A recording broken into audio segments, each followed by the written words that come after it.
శివో నామ రూపాభ్యాం యా దేవీ సర్వమంగళ తయో సంస్మరణాత్ పుంసాం సర్వతో జయమంగళం. వేములవాడ రాజరాజేశ్వర స్వామి వారి యొక్క క్షేత్రంలో ఏ క్షేత్రంలో లేనటువంటి ఒక ప్రత్యేకమైనటువంటి పూజా విధానం కలిగినటువంటి మొక్కుబడి ఏమిటంటే అది కోడె మొక్కుబడి.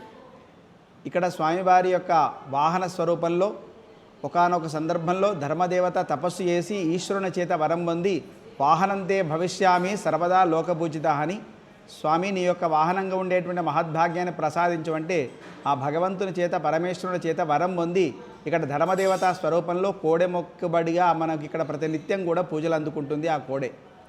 అటువంటి కోడెను ఇక్కడ స్వామివారికి సమర్పించుకునేటువంటి విధానము అనూచానంగా భక్తులందరూ కూడా వారి వారి ఇళ్లలో ఉండేటువంటి కోడెలను ఇక్కడ నిజ కోడెగా సమర్పించుకునేటువంటి పద్ధతి కూడా ఉంది. ఆయా సందర్భంలో ముఖ్యంగా భక్తులందరికీ ఈ సందర్భంలో మీకు మనవి చేసే విషయం ఏమిటంటే, స్వామివారికి సమర్పించేటువంటి కోడెలు అది పాలు మరవనేటువంటి కోడెలు, అత్యంత వయసులో చాలా పిన్నమైనటువంటివి అటువంటి కోడలు కానీ, అలాగే జెర్సీ సంబంధించినటువంటి కోడలు కానీ, అంగవైకల్యంతో ఉండేటువంటి కోడలు కానీ, అనారోగ్యానికి గురైనటువంటి కోడలను కానీ ఇది స్వామివారికి సమర్పించకూడదు.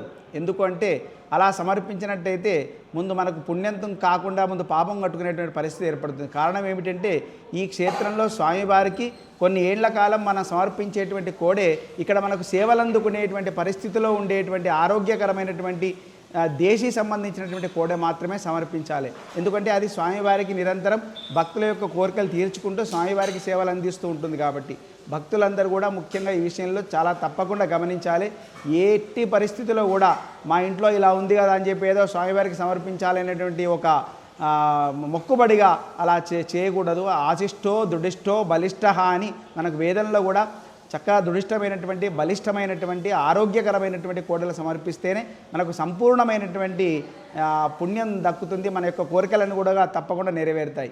మనం ఇలా అనారోగ్యమైనటువంటివి, అలాగే అంగవైకల్యంతో కూడుకున్నటువంటి, అలాగే పాలుమరమైనటువంటి ఇటువంటి కోడల్ని సమర్పించినట్టయితే అది ఏదో రకమైనటువంటి కారణాల చేత ఈ క్షేత్రంలో బయటికి అయినటువంటి దుస్థితి సంభవిస్తే అది మనం ఈ క్షేత్రాన్ని యొక్క ప్రసిద్ధి ప్రతిష్ట మనం మంటగా పాలు చేసినటువంటి పరిస్థితి మనకు ఆ పాపం వస్తుంది. కాబట్టి ముఖ్యంగా భక్తులందరూ దయచేసి ఈ విషయంలో గమనించవలసిన విషయం ఏమిటంటే, ఆరోగ్యకరమై మనకు స్వామివారికి కొద్ది కాలం నిరంతరం కూడా సేవ చేసేటువంటి బలిష్టమైనటువంటి దేశీ సంబంధించినటువంటి కోడెలు మాత్రమే సమర్పించుకోవాలి.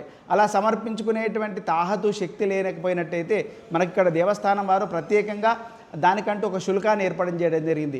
అలా నిజ కోడె కొరకు సమర్పించేటువంటి శుల్కాన్ని దేవస్థానానికి మనకు సమర్పించినట్టయితే ఆరోగ్యకరమైనటువంటి ఆ కోడెకు పూజ చేసి స్వామివారికి సమర్పించి వారి చేత పంపించేటువంటి ఏర్పాటు కూడా మనం ఇక్కడ చేసుకున్నాం. కాబట్టి భక్తులందరూ ఈ విషయంలో ప్రత్యేకంగా గమనించవలసిందిగా కోరుతున్నాం. నమస్కారం.